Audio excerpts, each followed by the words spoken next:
Marah karena mobil yang diparkirnya di bahu jalan dirazia oleh petugas suku dinas perhubungan, pemilik mobil jenis minibus itu nekat membakar mobilnya sendiri di Jalan Paseban, Senen, Jakarta Pusat, Jumat pagi. Ya, pemilik mobil bahkan sempat memukul petugas dengan sebuah batu trotoar. Tim identifikasi Polres Jakarta Pusat langsung melakukan identifikasi sebuah mobil minibus yang dibakar pemiliknya. Mobil naas ini sudah dalam kondisi hangus setelah terbakar cukup lama. Insiden pembakaran mobil oleh pemiliknya sendiri terjadi saat petugas suku dinas perhubungan Jakarta Pusat tengah menggelar razia rutin di sepanjang Jalan Paseban. Mobil minibus Carry yang menjadi sasaran petugas langsung dinaikkan ke mobil derek. Namun sang pemilik marah dan menantang petugas hingga akhirnya sempat terlibat baku hantam. Saat petugas lengah, pelaku kemudian membakar sebuah tisu dan langsung menyambarkan tisu tersebut ke dalam mobil. Mobil pun ludes terbakar.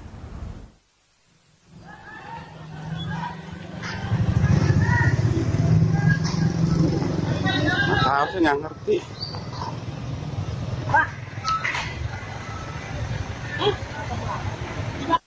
Pertama pada bagian kabin depan di jok supir, nah dia bakar tisu, ternyata nggak bisa. Akhirnya dia bakar suatu apa yang biar meleleh, netes ke tisu. Nah itu akhirnya tisu itu terbakar karena bercampur dengan jokan. Lalu dia ambil bantal yang di jok, di jok belakang, terus dia bakar lagi. Nah dia bakar di depan kan, setelah nyala dimasukin ke jok. Ya, pemirsa, KPK terus menyelidiki dugaan korupsi di proyek pengadaan IKTP.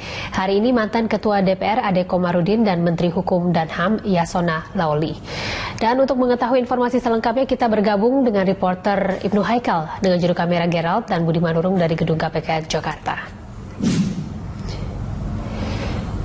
Ya, Haikal, politikus Golkar Ade Komarudin telah selesai diperiksa sebagai saksi atas kasus IKTP ini. Lalu apa tanggapan Ade Komarudin usai diperiksa? Tanggapannya Luisa, Ade Komarudin sebenarnya tidak bicara banyak. Ia hanya mengatakan bahwa KPK hanya memberikan beberapa pertanyaan, bahkan ia menyatakan bahwa sedikit pertanyaan, dan Ade Komarudin menyatakan bahwa ia telah menjawab semua pertanyaan yang diajukan KPK dengan baik, dan ia menyatakan bahwa ia hanya memiliki sedikit informasi terkait dengan kasus korupsi IKTP. Memang Ade Komarudin ini pemeriksaannya tadi berlangsung singkat, Eliza.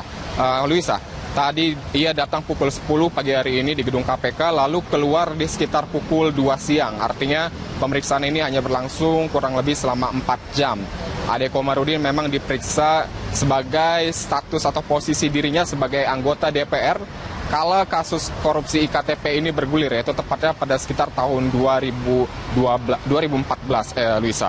Dan selain itu, Luisa, Ade Komarudin juga menyatakan bahwa ia tidak mengetahui adanya aliran dana ke DPR, ia juga tidak mengetahui dan tidak memberikan nama-nama lain selain yang sudah akan diperiksa KPK terkait dengan korupsi IKTP. Artinya ia tidak memberikan nama-nama anggota DPR ketika ia menjabat sebagai anggota DPR periode jabatan ia.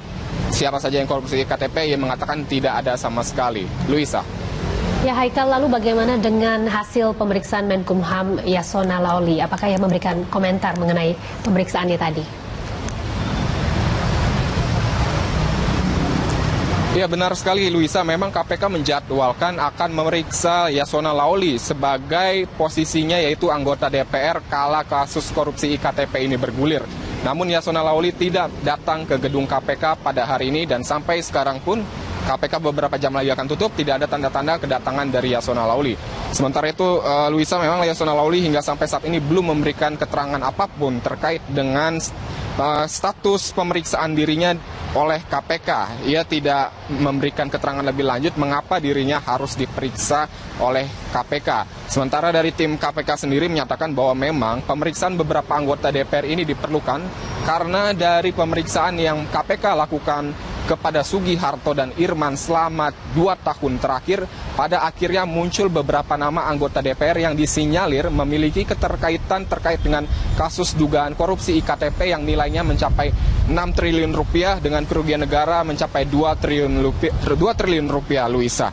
Adapun selain Yasona Laoli yang akan diperiksa oleh KPK ini, anggota DPR lainnya adalah Hairuman Harahap yang juga menjabat sebagai anggota DPR ketika Yasona Lawli dan juga Ade Komarudin kala itu menjabat sebagai anggota DPR dan kasus atau proyek IKTP ini dilaksanakan. Tapi selebihnya Luiza, nantinya juga penyidik KPK akan memanggil Menteri Dalam Negeri Gumawan Fauzi, yaitu terkait juga dengan kasus IKTP yang mana memang Dukcapil dari Menteri Dukcapil Dalam Negeri yaitu Sugiarto dan Irman saat ini sudah ada dalam bui dan masih terus menjalani pemeriksaan. Maka tidak tertutup kemungkinan Luiza akan ada lebih banyak nama yang akan dipanggil oleh pihak KPK. Dan juga dari pihak KPK pun tidak menutup kemungkinan bahwa akan ada lebih banyak barang bukti dan kemungkinan bahkan ada lebih banyak dana yang mengalir lebih dari 2 triliun rupiah yang nantinya cepat atau lambat akan segera dipublikasikan oleh pihak KPK. Demikian informasi yang dapat kami sampaikan untuk sampai saat ini. Kembali ke Anda, Luisa. Ya baik, terima kasih Haikal atas laporan Anda. Demikian laporan Ibnu Haikal dengan juru kamera Gerat dan Budi Manurung dari Gedung KPK, Jakarta. Selamat siang Cikal, silakan dengan informasinya. Iya, beberapa saat yang lalu KPK telah memanggil beberapa saksi terkait dengan kasus IKTP Wiki dan ada beberapa saksi yang penting yang cukup penting untuk dipanggil KPK. Yang pertama adalah mantan Ketua DPR Setia Novanto, kemudian Menteri Hukum dan HAM Yasona Lawli terkait dengan kasus IKTP ini. Kami belum lihat kedatangan dari Yasona Lawli, namun beberapa saat yang lalu mantan Ketua DPR Ade Komarudin telah hadir di gedung KPK sekitar pukul 9:50 tadi. Ade Komarudin tidak menyampaikan apapun kepada awak media ketika dibicara mengenai apa fokus pemeriksaannya terhadap dirinya kali ini. Ia hanya menyampaikan bahwa akan disampaikan nanti setelah jelang pemeriksaan. KPK selain memeriksa Ade Komarudin telah hadir juga memeriksa sejumlah mantan anggota DPR periode 2009-2014. Di antaranya adalah Yasona Lawli yang pada saat itu menjabat sebagai anggota DPR Komisi 2. Kemudian juga Tamsil Lindrung yang juga sudah hadir beberapa saat yang lalu, dan ini memang terkait pengembangan kasus yang sedang diselidiki oleh KPK. Selain memanggil Ade Komarudin, kemudian Yasona Lawli yang juga diagendakan pada hari ini, sebelumnya juga KPK memeriksa beberapa tokoh Wiki seperti mantan Bendahara Umum Partai Demokrat Nazarudin, kemudian mantan Ketua Partai Demokrat Anas Urbaningrum. Ini tentunya sebagai tindak lanjut juga klarifikasi mengenai keterangan-keterangan yang sudah didapatkan oleh KPK dari saksi-saksi lainnya, kemudian tindak lanjut juga dari berbagai upaya yang dilakukan KPK seperti penggeledahan yang beberapa saat lalu dilakukan, dan tentunya selain beberapa saksi dari DPR juga akan diperiksa beberapa saksi lainnya dari pihak BPN, kemudian juga badan penyedia jasa, namun kami belum lihat kedatangannya hari ini. Hanya Ade Komarudin yang kami lihat telah hadir, dan kita akan menunggu bagaimana nanti keterangan yang disampaikan oleh Ade Komarudin dan juga kedatangan dari Yasona Lawli yang juga diagendakan akan diperiksa pada hari ini. Wiki. Cikal, apakah sudah ada pernyataan dari KPK terkait dengan penetapan tersangka baru dalam kasus ini, Cikal?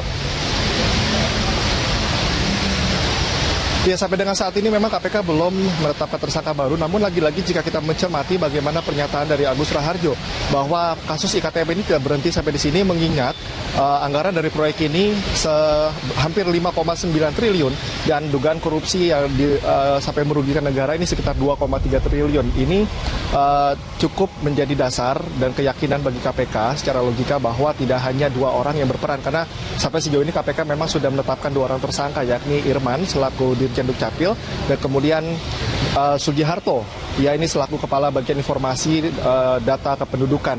Jadi sampai dengan saat ini kami masih melihat adanya masih 2 tersangka yang sudah ditetapkan oleh KPK. Dan terkait dengan informasi lainnya, Wiki, di mana KPK telah memeriksa banyak saksi terkait dengan kasus IKTP. Selain memeriksa Ade Komarudin sebagai saksi, KPK juga kemarin telah memeriksa anggota DPR Jamal Aziz.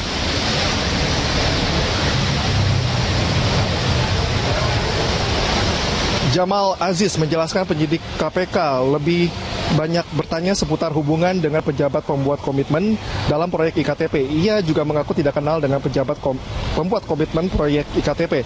Jamal juga mengaku tidak tahu soal aliran dana proyek senilai 5,9 triliun rupiah. Ia mengatakan ketika bertugas di Komisi 10 DPR lebih banyak mengurusi soal PSSI dan KPSI. KPK juga telah memeriksa 3 mantan anggota DPR lain, yaitu Jazuli Juwaini, Abdul Malik Haryaman, dan Mirwan Amir. 3 saksi ini diperiksa untuk tersangka Sugiharto.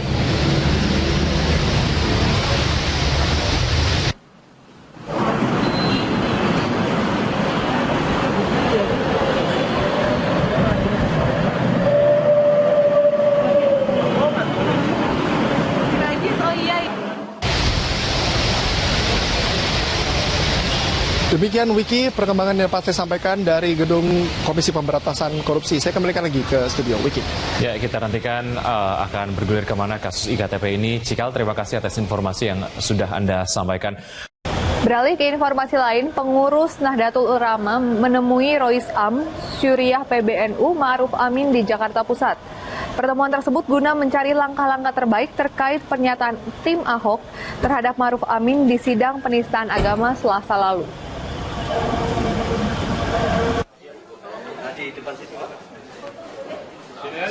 Pengurus Nahdlatul Ulama menggelar pertemuan bersama Rois Am Syuriah PBNU Ma'ruf Amin di Jakarta. Pihak PBNU menyatakan saat ini mereka tengah meredam emosi para ulama, warga NU dan juga Muhammadiyah yang ada di Indonesia. Emosi umat sempat tersulut pasca perkataan keras terhadap Ma'ruf Amin, meskipun Ahok telah meminta maaf. NU merasa perlu melakukan konsolidasi untuk menjaga situasi agar tetap tenang dan kondusif demi keutuhan, persatuan, dan kesatuan bangsa. Sederhana sebenarnya, ya sudah, maaf itu salah, kan sebenarnya clear biar tidak terus ini menjadi bola liar. Itu yang sebenarnya kita harapkan. Itu mungkin poin. Tentu NU tidak sedang berpretensi ini kemudian menjadi masalah yang kemudian bisa tidak terkendali yang akan membahayakan stabilitas nasional. Tetapi pada sisi yang lain jangan sampai itu juga terus terulang begitu. Saya kira ini poin yang penting, pesan yang hendak disampaikan. Sementara dalam sebuah rekaman video, Ahok juga menyampaikan permintaan maaf kepada Ketua MUI yang juga Rois Am Syuriah PBNU Ma'ruf Amin. Ahok meminta maaf jika Ma'ruf Amin merasa tersinggung atau dipojokkan saat memberi kesaksian di persidangan beberapa waktu lalu. Ketua MUI Ma'ruf Amin pun mengaku telah memaafkan sikap Ahok saat sidang beberapa waktu lalu. Namun ia belum bersedia menemui Ahok dalam waktu dekat. Perlu Pak Ahok ketemu Pak Kiai? Belum dulu. Ya, nantilah kapan-kapan ada waktunya. Ada saatnya. Ya mereka biasa silaturahim tentu kan. Supaya tetap ada hubungan yang baik dan bagaimana menjaga situasi yang kondusif. Jangan sampai ada misalnya gejolak di masyarakat.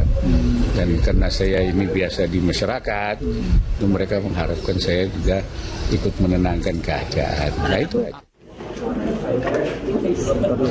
Selanjutnya, Wakil Ketua Majelis Ulama Indonesia, Zainud Tauhid, meminta Komisi Yudisial, Mahkamah Agung, dan Kejaksaan Agung untuk memantau persidangan Ahok.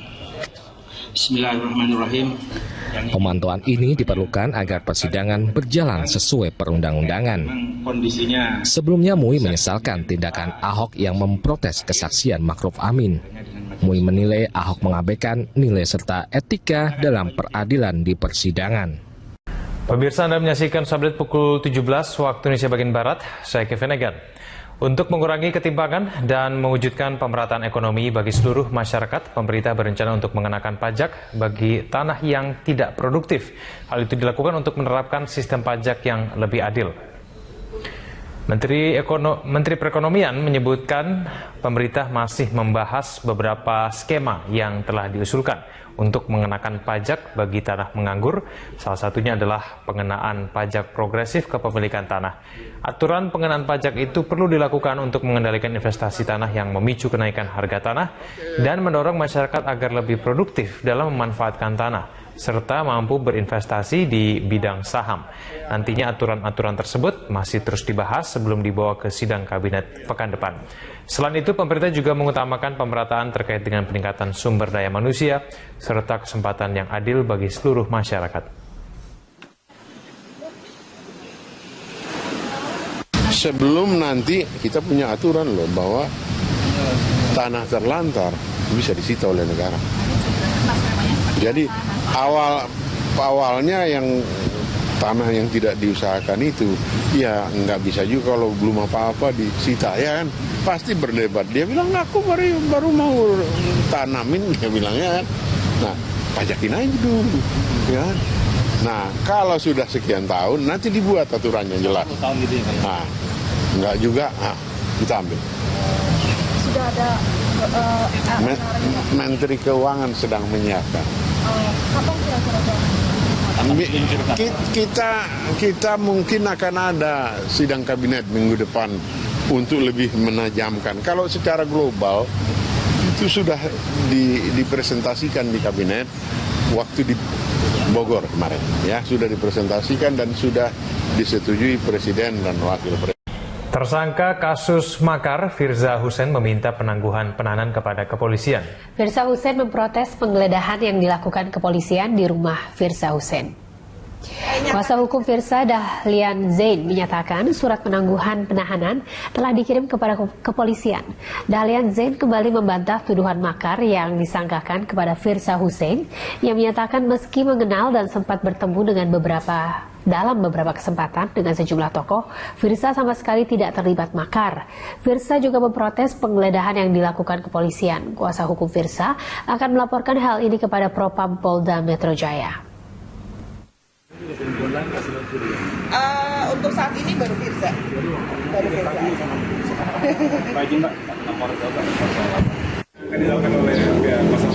Ya, satu yang kami akan lakukan untuk sementara ini penangguhan hari ini ya. Insya Allah besok kita akan melapor ke Propam karena Krimsus tidak koordinasi kepada kita, kuasa hukum ataupun keluarga, menanyakan untuk masalah penggeledahan kedua kali kemarin ya. Ketiga, setelah dari Propam mungkin kami akan melaporkan tentang masalah YouTube.